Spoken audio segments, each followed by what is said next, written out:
Well, hello and good afternoon. Welcome to today's virtual field day. We're thrilled to have you here. I'm Liz Ripley, the Conservation and Cover Crop Outreach Specialist for the Iowa Learning Farms. If you're not familiar with the Iowa Learning Farms, we are based on campus at Iowa State University and were founded in 2004 with the goal of building a culture of conservation. And by doing so, we are working with farmers, researchers, landowners to implement conservation practices that help improve water quality and soil health while having that farm remain profitable. All of this is made possible through great partnerships. So I just want to give a quick shout out to all of those great partners, which include the Iowa Department of Agriculture and Land Stewardship, the USDA Natural Resources Conservation Service, Iowa State University Extension and Outreach, the Leopold Center for Sustainable Agriculture, the Iowa Department of Natural Resources, US EPA Section 319, our Conservation Districts of Iowa, the Iowa Farm Bureau, Practical Farmers of Iowa, Growmark Inc., Iowa Agricultural Water Alliance, Iowa Corn, and especially the Iowa Nutrient Research Center. So a bit of housekeeping before we get going. I do ask that you remain muted with your cameras off while I'm playing some video clips so that everyone can enjoy them. And then following a series of clips today, we've got 4 of them. We're going to invite you to submit questions either via the chat, or if you'd like, you can simply unmute and ask your questions directly of our presenters.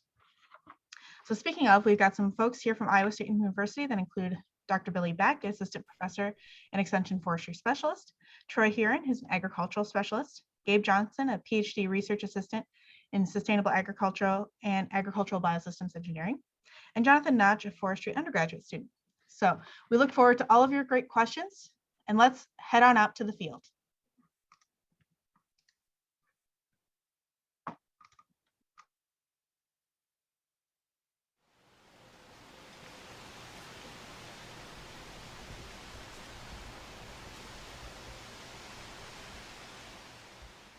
Hi, I'm Billy Beck, Extension Forestry Specialist with Iowa State University and Assistant Professor in the Department of Natural Resource Ecology and Management at Iowa State.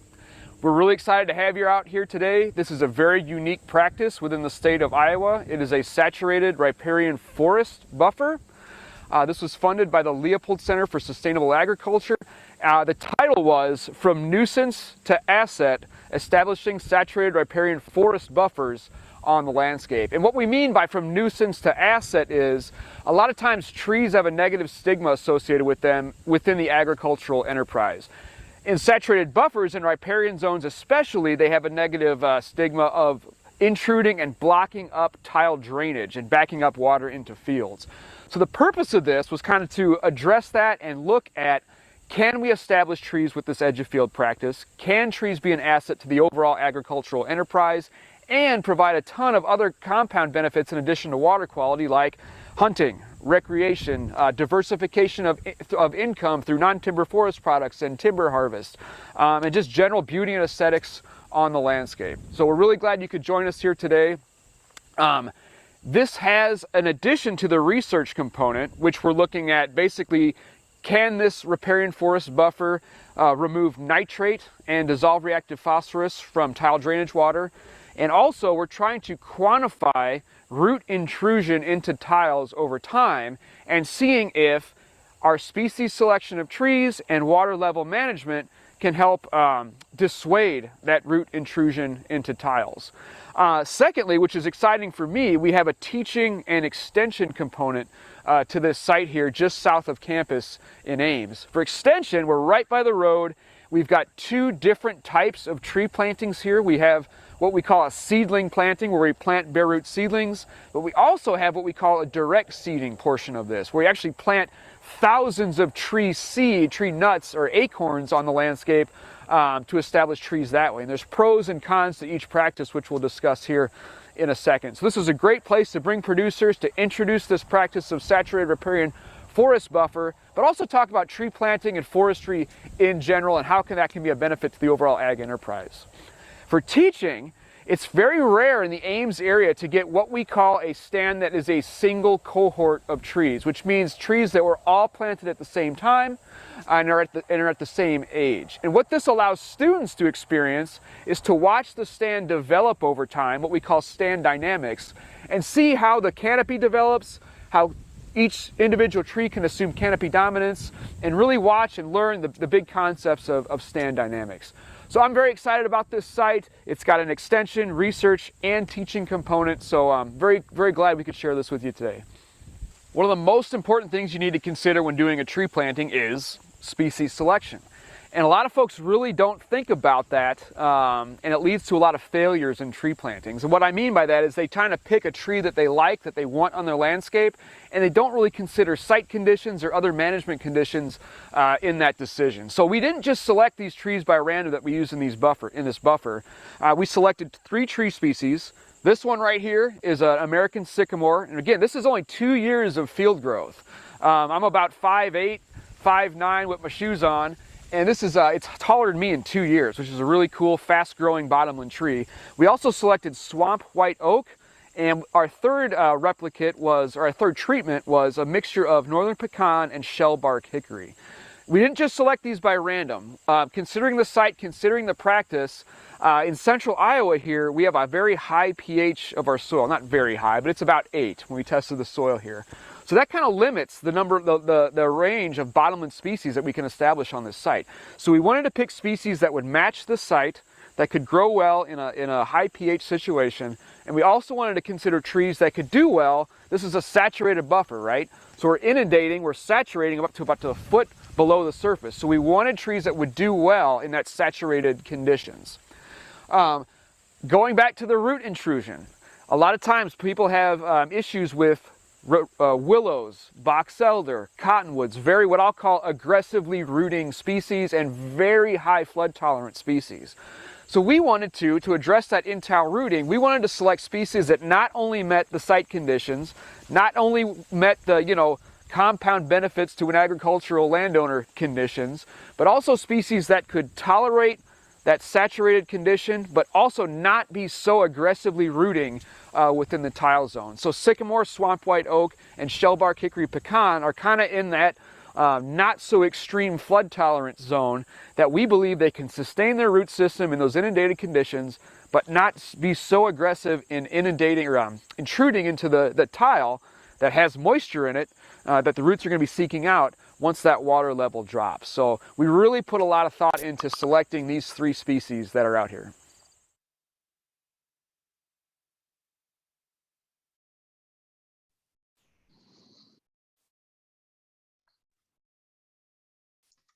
All right.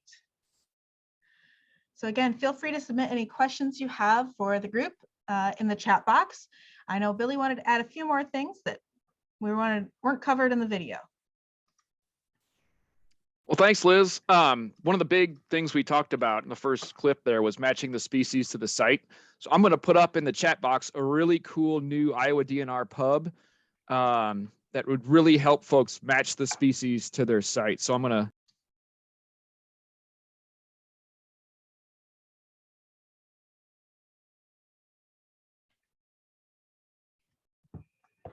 Thanks, Billy. So again, that's a site selection tool. So Billy, for those that maybe chose trees because they liked them instead of matching them to conditions, what are some of the symptoms that they should look out for if it's not a good match? Oh, sorry, Billy, you're muted still. Wow. Okay, I'm unmuted. I would say like most of the calls I get, and Troy can attest to this too, like most of the calls and questions we get, and most tree decline in general comes from an improper match of the species to the site. So it always starts in kind of that root zone. So what would happen here, for example, if we started planting upland species that couldn't tolerate periods of inundation, we'd start seeing leaf yellowing and wilting and just a general decline of the trees, reduced growth, from reduced photosynthesis and all that. So a general just kind of decline in the vigor of the trees. But a lot of it goes on under the ground. So rooting is a focus of this study. If you don't match the species to the site, you're going to get very poor rooting conditions, rooting systems that are not expansive and not very vigorous and not very resilient to changes. So just a general decline look in the canopy. And when trees are not vigorous and they're in decline, they're often susceptible to secondary pests and pathogens that come in and finally take them out. So that's, if you remember anything from today, is match the species to the site. And a lot of thought went into like we said, into matching these species, talking with Troy and talking with foresters. We really had to kind of really match this unique situation. So how soon after planting do you start to see that impact? It can be as soon as a few years or 1 year. You know, for example, this year we had, well, in central Iowa here, we had almost no rain for about a month and a half. So if those trees were not matched to the site correctly, and younger seedlings are much more susceptible, you would see that almost immediately. So.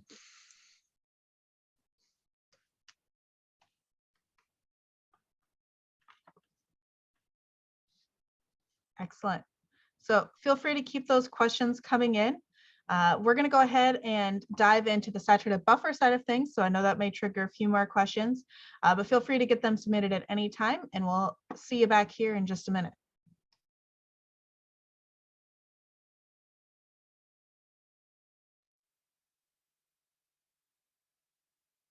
Hi, I'm Gabe Johnson. I'm a PhD student at Iowa State University studying sustainable agriculture and agricultural and biosystems engineering.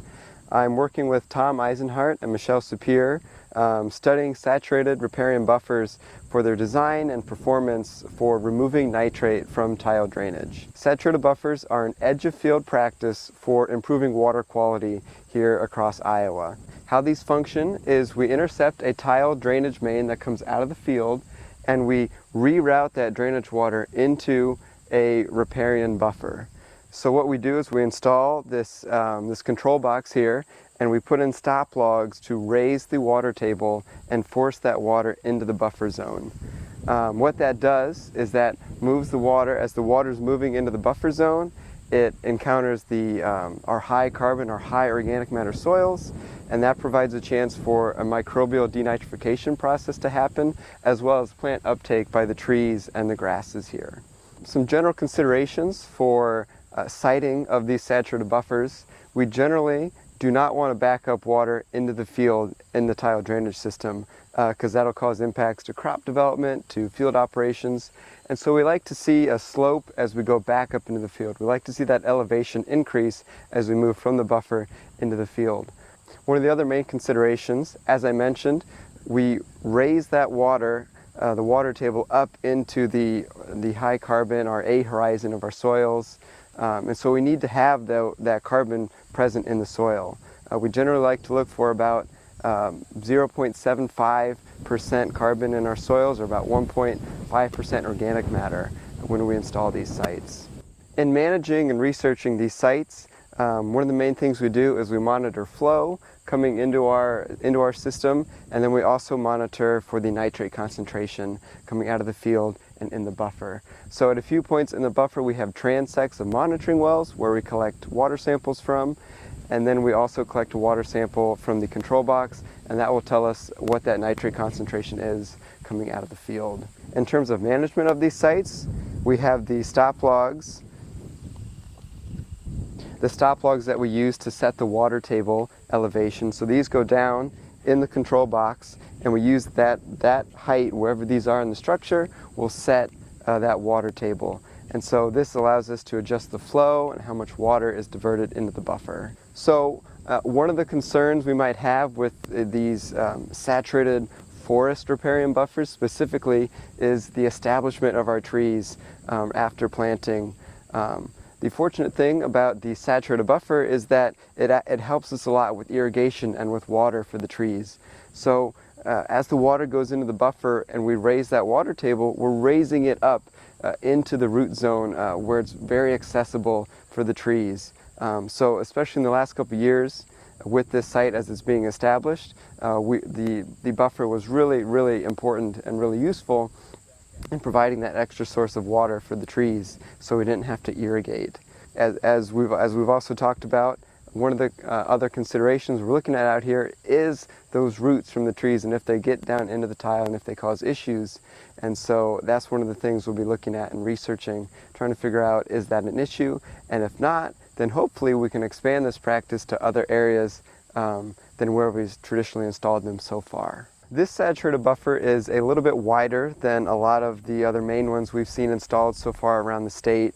There is a NRCS conservation practice standard for saturated buffers, and there's other practice standards that are involved as well with the forest stand installed here. Generally, the conservation practice standard calls for a minimum width of the saturated buffers to be 30 feet. And this is just to ensure that there's enough space for that water to go into the buffer, and so that we don't cause any issues with stream bank stability if it's too short. However, another notable thing at this site is that the actual buffer area for the forested buffer is a little bit wider than just the saturated area. So the saturated area will extend from this distribution pipe that we have here out to the stream edge, but here at this site we have the buffer extending back up into the field a little bit as well. So as we talked about, this is a research, teaching, and extension site, and so we're trialing out some different things here. So it's not as the saturated forest buffers are new, this looks very different than a traditional saturated buffer for that reason, but also because we're trying some different things with the size, with the orientation of the buffer here as well, and looking at how that will impact its performance and suitability for other sites.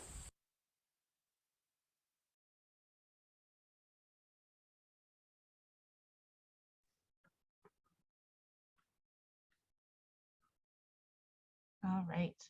Well, as Gabe gets ready here, I know he's got a diagram he wants to show us. We're going to learn a little bit more about what sampling and data is being collected from this site as well. Yeah, so I'll go ahead and share just a diagram of the saturated buffer, because these are, they can be a challenging practice to kind of understand how it works when we're just looking at the video of the surface. A lot of stuff is going on underground at saturated buffers. So as I said in the video, the main purpose of the saturated buffer is to intercept that tile drainage and then force that water to flow through the soils of the buffer, so that way it's encountering the carbon and the plants and will remove the nitrate through the plant uptake and denitrification. So that's kind of the key purpose and how it works. The control box is pretty essential for controlling the water flow and diverting it into the buffer. And that's also used for monitoring flow as well, which isn't done at this site. And Billy and I can talk about that a little bit more later. So that's just kind of the general overview of that.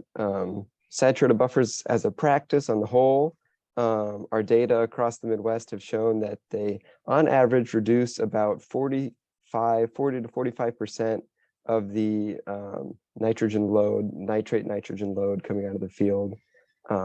And so that's that amount total coming out of the field. One of the limitations of these practices is just that how much flow can it treat? And so we know that if we can get that water into contact with the soils, with that carbon and then with the plants, that we can remove a lot of nitrate. And so it just depends on how much flow can actually be treated. Yeah, Jonathan, do you want to go ahead and share on some of the sampling at the site? Sure. So I manage all the sampling out at the buffer and the greenhouse component that goes with this that Billy will talk about in a later video.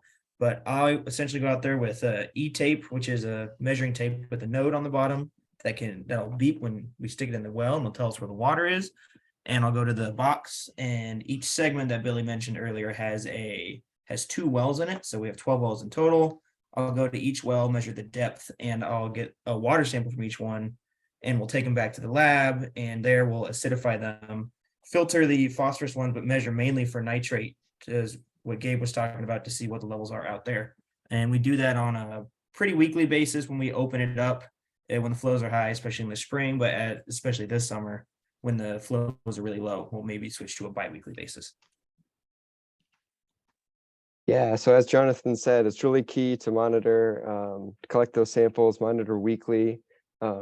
So there's monitoring wells spaced throughout the buffer, and those are located so we can look at how that nitrate concentration changes when it comes into the buffer at the control box, and then closer to the stream. So taking those averages, we can see that decrease in concentration. And then as Jonathan said, we've also monitored for phosphorus, and that's one of the newer questions with saturated buffers. We know they work for nitrate. We've gotten a lot of questions over the years about phosphorus and impacts.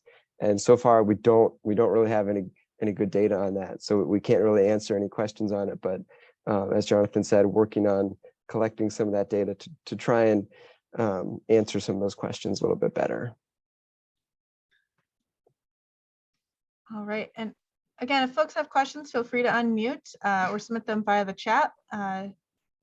So before I ask this question, Billy, did you want to add something on there? Oh, I just want to say huge thanks to Jonathan for leading this up. So he is instrumental in this effort. So Jonathan, thank you. So was this a pre-established buffer before this project started? Did you have to take crops out of production?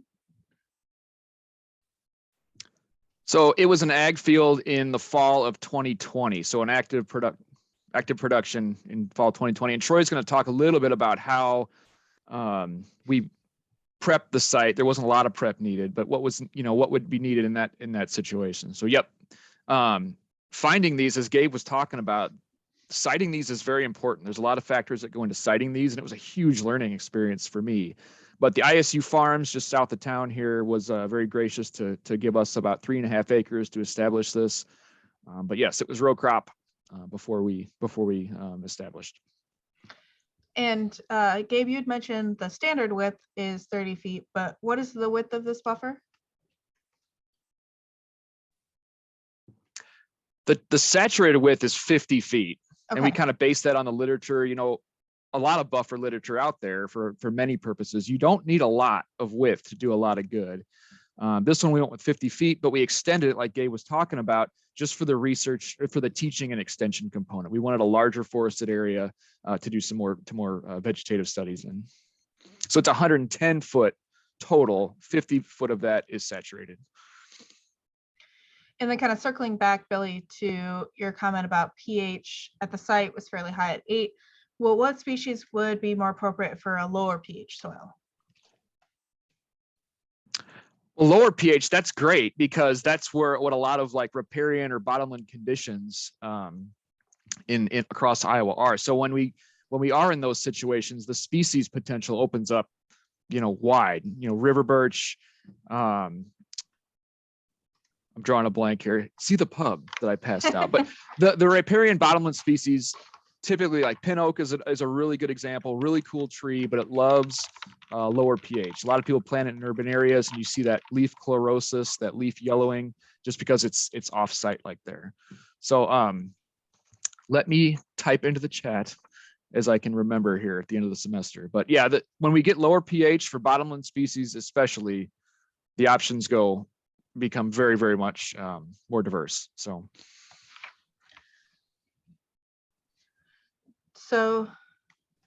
I'll toss this one out to Billy, but feel free for anyone that wants to chime in. Do you also design the understory species? And maybe we'll talk a little bit about that in Troy's video too. So are there cons or pros to having, say, a native prairie under the tree canopy? yeah, great question. And Troy can answer this too. And she's going to talk about this in later videos. But I think that for establishment, the main kind of enemy that competes with young seedlings is cool season grasses. So brome, fescue, things like that, reed canary grass. So until you have those under control, you're going to have issues establishing your young seedlings, because they compete for moisture at the same time that the young seedlings grow, as opposed to native warm season species that compete at a different time. So like Troy will mention this again, those cool season grasses really are an issue in establishing young seedlings. And if you look, I'm right here out on the buffer today, and Troy will mention this, we left a lot of the herbaceous, the forbs, within the tree rows, and I want to steal his thunder there, but that was actually a benefit to the planting. So you were out at the buffer today. Is that what we're seeing behind you? I was joking, like okay. I was out there right now live. Oh, okay. No, but this is very recent with the beautiful snow we've had here. Yeah, so. excellent. To chime in before we change subjects, I forgot to mention a big part relating to what Billy said is with sampling, we do the mortality survey every year.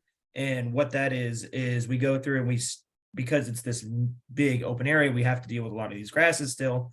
So we'll go through and we walk the whole buffer and we'll look in all of these rows and we'll see what the die-off was each year. And thanks to Troy, they've been consistently pretty low. But that's a big component because if we don't keep track of that and replant in the spring, the whole project kind of falls under. I'll go ahead and add one more thing here too on the vegetation. From a research side, it's really exciting to work with this forested saturated buffer from the beginning because that's one of the big gaps in our understanding of saturated buffers.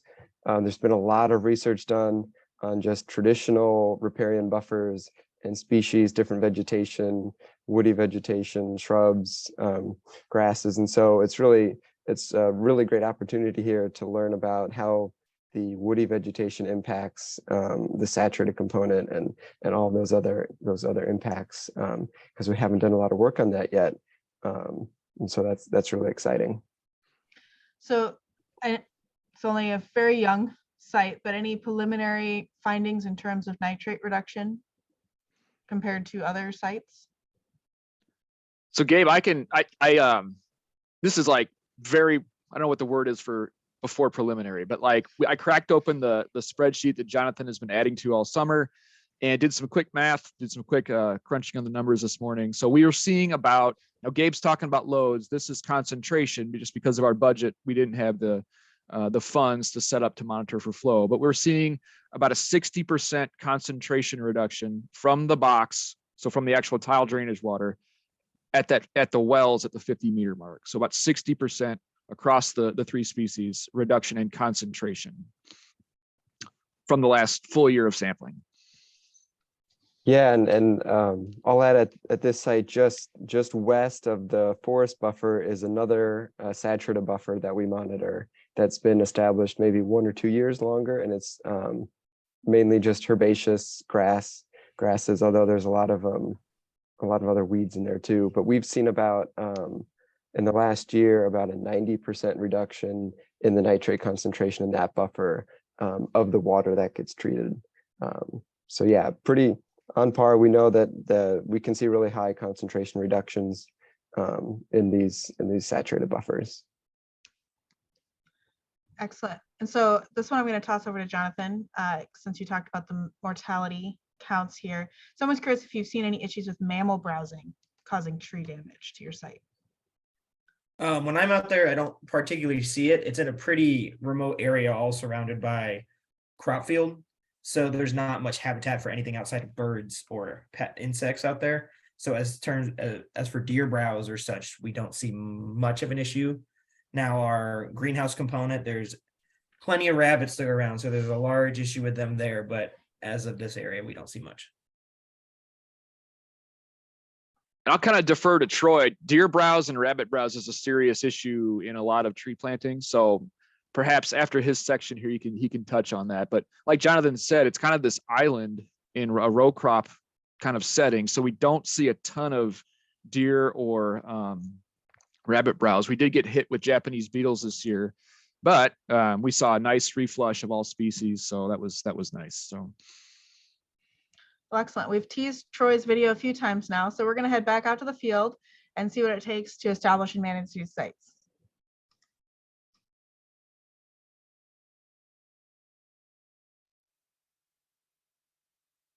My name's Troy. I'm with Iowa State University Natural Resources Department and Research Farms. I've been working with Billy on a saturated buffer with the establishment of the seedlings and the care of them. So this site was crop field. So we had no weeds, we had no vegetation on the site when we began the project to plant. So we didn't have to do any burn down or anything like that. We marked out, we had the tile work done, we marked our rows, and we came in with a bare root planter and we planted all of our seedlings in the rows. We followed that up that same spring with an application of herbicide, which included glyphosate to burn down anything that may have greened up, as well as pre-emergent to keep any of our weeds from coming back. You'll notice there are some tall grasses and weeds in the rows. We've chosen to leave those because they cast shade on the young seedlings through July and August, which is actually a benefit to the seedling. It increases survival rate. You'll also notice that we mow between the rows. The reason we mow between the rows is when you put a 1.5 foot seedling in the ground, they can get lost in the grass. So you want to keep it mowed so that you can maintain visual sight of those seedlings while you're on a tractor. So we'll let it grow maybe a foot tall, 1.5 foot, depending on how tall the seedlings are.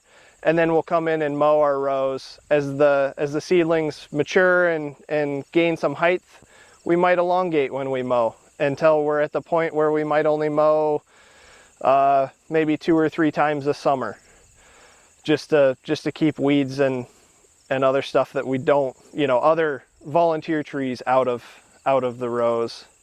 Every year, every fall, I spray glyphosate on the rows to burn down anything in the row.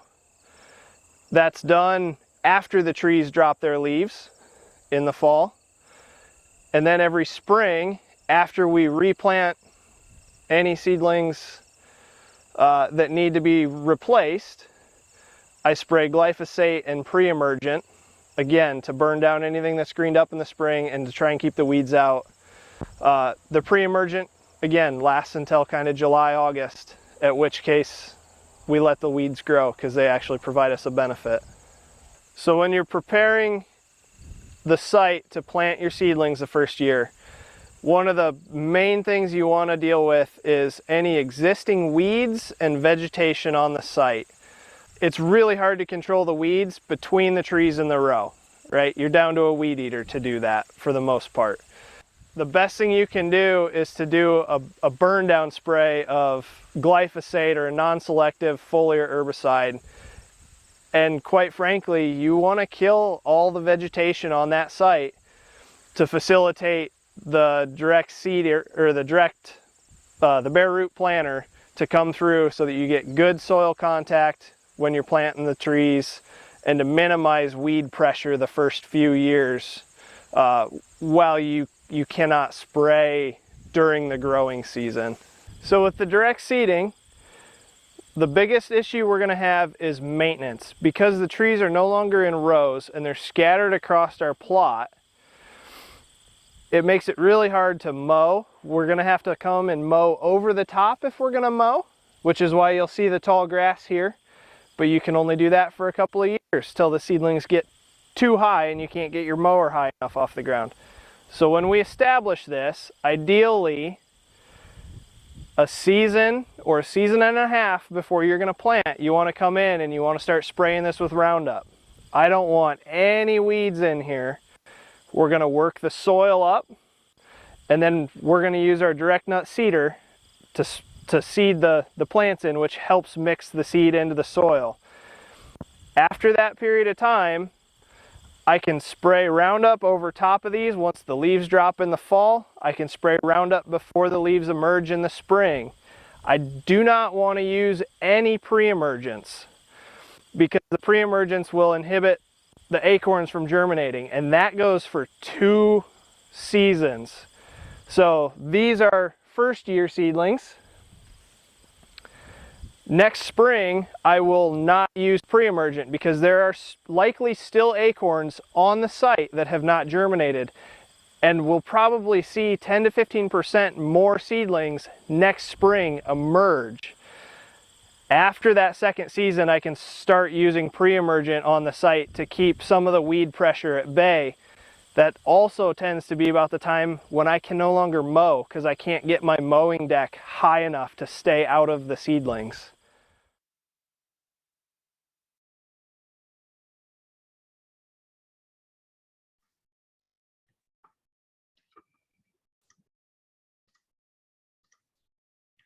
All right. Well, that was definitely the first time I had seen either of those planters in action. So thank you to all the crews that got those photos and video. So curious here, Troy, about how many seedlings were planted to the acre, or how many trees are you expecting out there? In the bare root plantings or in the direct seeding? So first the seedings, because you probably know that one more accurately, but then how many are you anticipating from your direct seeding? I know that we planted about 1,000 total seedlings in rows out there. And I'd have to ask Billy what the seeding rate was on the direct nut seeding. I'd have to ask Troy on that one. I did forget, but it's like Troy said in the video, thousands of seed per acre. So for the bare root seedlings, we spaced them 6 foot within row, 10 foot between row. So that comes out to about 725 seedlings per acre. So for how many years can one expect to use chemical for weed control versus, say, mowing, or eventually maybe even fire if they're using native vegetation?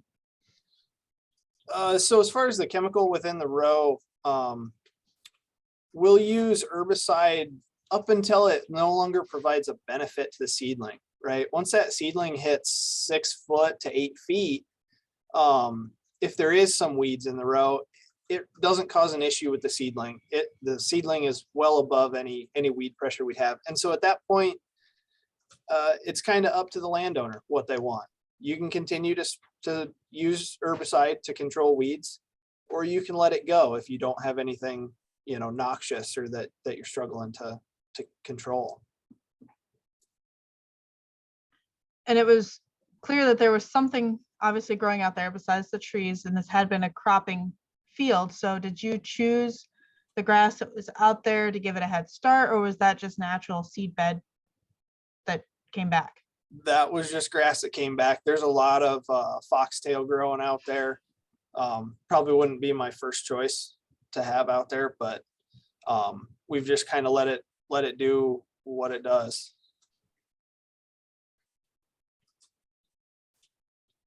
So someone, following back up to that native perennial vegetation question, if someone wanted to establish prairie, would that be the time to do so? Would be at the time of seeding, or get the tree started and then come back and do your native vegetation? So the native grass is going to be a tough one with that, because a lot of your native grasses are going to require fire at some point to invigorate them and rejuvenate the stand. A lot of the species that are out there aren't necessarily adapted to fire, which is a problem. The other one is our native grasses tend to grow very tall, right? They like to grow 5 foot tall pretty regularly. Well, to maintain my rows, I need to be able to mow. And I've got some oak seedlings out there that are a foot tall. And if I'm mowing the native grasses off for 2-3 years, they're likely not going to establish, and the cool season grasses are going to take over the site anyway. If you wanted to do native grasses, I would say a little bit later.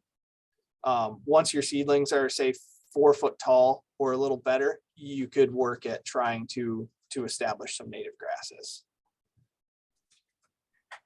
I'll add too that, like, depending on if you're in a conservation, cost share program or not, a lot of times folks add them, adjacent to the tree planting, between the tree planting and the crop field, just for the benefits of like breaking up overland flow, wildlife habitat, and like not having that tree crop field interface. And as an example of that, for this, we used 3 or 4 rows of shrubs that border the entire planting between the actual tree portion and the crop field, just to give it kind of a tapered edge and not having those trees right in direct contact of the ag field, and for some cool pollinator and wildlife habitat benefits too. So as you can see from what Troy was talking about, this is it can be a lot and can be overwhelming, when you first start out. So I'm going to put a link in the link in the chat to our forestry or our natural resource professionals contacts page. So it's a clickable county map of Iowa.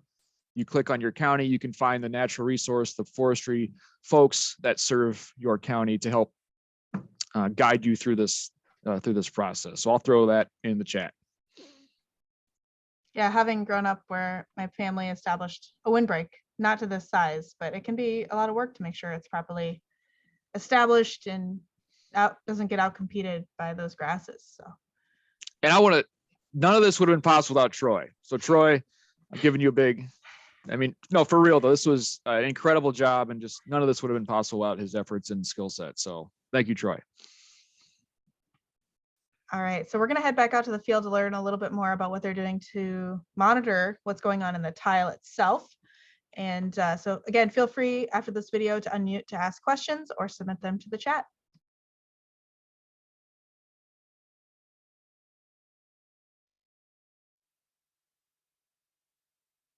So again, one of the big goals of this study is to quantify root intrusion into the tiles, because that's a big concern with landowners. So we had a special kind of modification of the practice design here that the tile contractor put in for us. So there's 6 plots here, so 2 replicates of each tree species. So on the west end of each plot, coming off the lateral line, are these cleanouts or access ports. What we're going to do, we're going to order in the future a large kind of scope cam that's going to stretch from here all the way across the width of the plot, 145 feet, and we're going to visually, using that camera, quantify root intrusion into this lateral tile. This is obviously installed with kind of standard black perforated pipe. There's also a greenhouse component of this study where we're looking at different tile, what I'll call tile technologies or tile designs, and we have pots packed with willow cuttings, and we're seeing which design blocks roots the best. So our designs include a number of different perforation diameters. So I believe it's 1/8 of an inch and 1/16 of an inch perforation diameter. We're looking at mesh coatings around the perforated tile to see if that would impact root intrusion. We're looking at copper wire, which is a natural root deterrent, so tube wrapped with copper wire. And lastly, we're looking at kind of a newish design where we have a cap over the tile that creates an air gap. And if you know about roots, they don't grow in air. They need to grow through a soil-water matrix. So that cap creates an air gap that prevents roots from getting into that tile. So as I mentioned before, we've got 2 types of tree establishment here.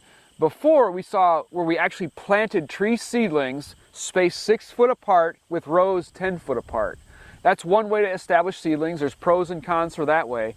The second way that we wanted to demonstrate here is called direct seeding. That's where you actually plant the seed, thousands of seeds per acre, to establish a very dense, thickly closed, or rapidly closing canopy. So if you look behind me here, these were the seedling rows that we initially planted. We wanted to get something on the landscaping year 1. The next year, actually, we came back and we did what was called, again, direct seeding. So we spread thousands of seeds per acre on a worked up or tilled up site and then lightly disc them over. And now we can see, if you look down here closely, we've got hundreds per acre, or per this section of small, this is the swamp white oak plot. But if you can see, we've got so many of these little germinating oak seedlings here. And again, the big difference is they're not in rows. So there's pros and cons for each kind. Troy mentioned before, planting in rows, it's easy to maintain. You know where the rows are. It's easy to get your mower, your sprayer up and down those rows. One advantage to doing direct seeding is, however, again, with seedlings, you need a lot of herbicide, you need a lot of mowing to get that weed competition down. With direct seeding, you get so many more stems per acre, you get a very quick canopy closure, and that really drives your weed control right off the bat. But on the back end of this, the direct seeding, you've got so many stems per acre, you're going to have to do a bit more work 8-10 years down the road thinning these out so there's enough growing space for the seedlings that you do want to promote. Whereas planting seedlings, you do have to do a little bit more work on the front end with weed control. So just 2 kind of things to consider when you're thinking about which style you'd like to implement. But we really wanted to include this as an extension component of this project. One thing to think about, and both of these practices you can manipulate to accomplish this, but trees in the natural setting, when they're more dense, more stems per acre, they have to fight up to get sunlight, right? They can't expand laterally to get the sunlight to their crowns, right? So this direct seeding practice really puts all those stems on the ground. So these forces those seedlings to fight up, up, up, up. And again, it forces a quick canopy closure for weed control. If you're planting in rows, you can tighten up that row spacing so that they do have that lateral competition to grow straight up. But one thing you're gonna have to think of ahead is you're gonna have to come in there and thin those out. So picking out the dominant ones, the ones that match your objectives, whether it's water quality, wildlife, or timber production, picking those crop trees and thinning out the ones around them eventually to have that one get full sun to the canopy. But spacing is a big consideration, and again, working with your professional forester and your site, they can help you determine the proper spacing. But in general, tight spacing like direct seeding and a little bit tighter spacing in the seedling plantings can force those trees to grow up and have a nice kind of clean bowl on the base. So saturated riparian forest buffers are a cost-shareable practice through NRCS, CP22S. However, there's a ton of questions I think we need to answer to have these gain in popularity and gain in adoption on the landscape. And really, one of the goals of this is to have people realize that trees can definitely be an asset to the overall agricultural enterprise.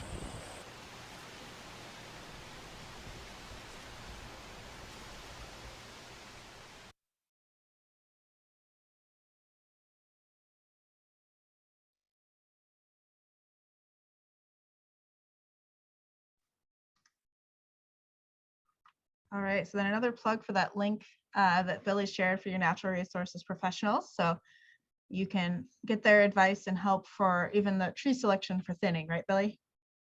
Correct. And I've got another one too. So it's an older resource, but it's really good as a starter. It's from Illinois, but it's a direct seeding guide for Midwestern tree species. So I'll put that in the chat as well. So that can guide you on seeds per acre and just kind of the whole process of direct seeding.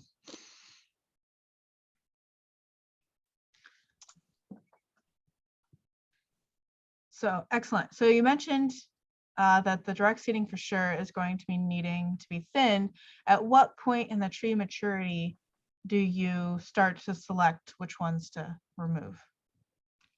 That's a good question. And really, if you think about a natural stand, they're going to do it themselves, but a lot slower than we would do it, with artificial kind of removal there. So when the canopies start to encroach on each other, you're going to get some that just genetically or microsite factors are going to be a little bit more dominant than the others, and they're going to overtop them, steal the sunlight, and the other ones are kind of go away, get thinned out, kind of natural pruning or natural removal there. So it really depends on the growth rate, the species, and kind of what your objectives are. But once you see those canopies touching and competing, you're going to see some that are about to dominate. You're going to see some that are about to become suppressed. If there's one that has a characteristic that you really like for your objectives, say for any kind of quality for wildlife or for timber production, you can selectively remove its competing neighbors around it to give that crown more sunlight. Obviously, crowns make the trunks. So it really depends on the site, the species, and the growth rate. But once you see those crowns start closing in, that means that the growing space of the site is being taken up.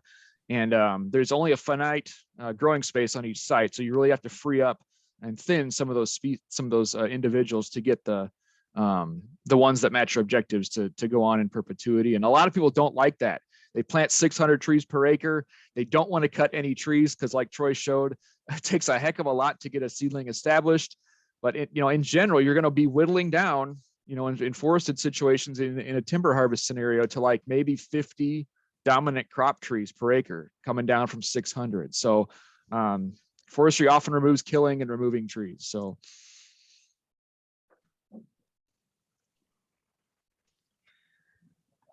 if folks want to check out the site for themselves, where can they head to? So it's on the West Dairy Farm, just south of Ames. And I'll have to ask Troy I don't know what the deal is with public accessing ISU farms, but I guess we do plan to have, this is a main goal of the project, to have actual in-person field days out here.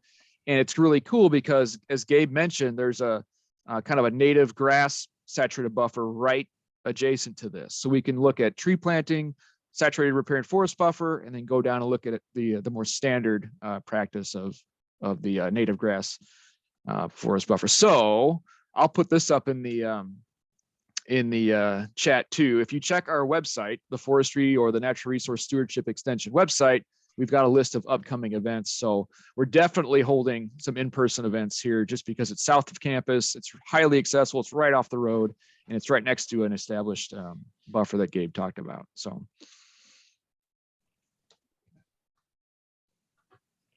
Awesome. Well, or give me a shout and we can go out and visit it. So yeah. Get on Billy's radar. You can find him on social media, Twitter, Instagram, etc. I'm going to share my screen one more time, so feel free to continue to submit any questions. But for those of you who tuned in to get a CCA credit today, please submit to me at ejukums@iastate.edu by 5 o'clock today. The name you entered to watch the webinar, and your CCA number. And I'll put my email in the chat as well. So if you didn't get a chance to jot down my email, look for it there.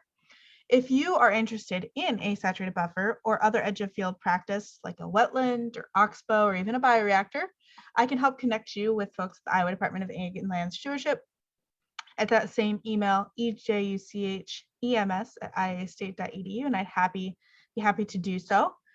And lastly here, as we wrap up 2022, we do already have some virtual field days lined up for 2023. And the next one is looking at modified blind inlets. So can these stacked practices with blind inlets at terrace sites reduce nitrogen and phosphorus loads? So be sure to sign up and join us, same place, same time next year on January 19th. All right, so many great links in the page. If you get to that last one, you can definitely find Billy's contact information.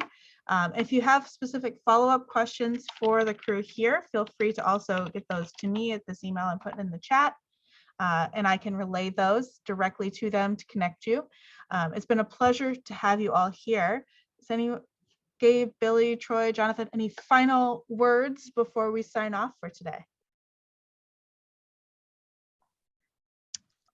I'll just start with trees are a little bit different than row crop agriculture. So we really are trying to kind of show people what's involved in establishing them and maintaining them, both in situations like this along our rivers and streams, but also in typical woodlots that many producers own and operate. So, but you don't have to do it alone. There's a ton of resources out there to guide you through the process. So I really do believe they can be an asset to the farm. And as a plug too, in the updated whole farm conservation best practices manual, there are some new decision trees that Billy helped us create.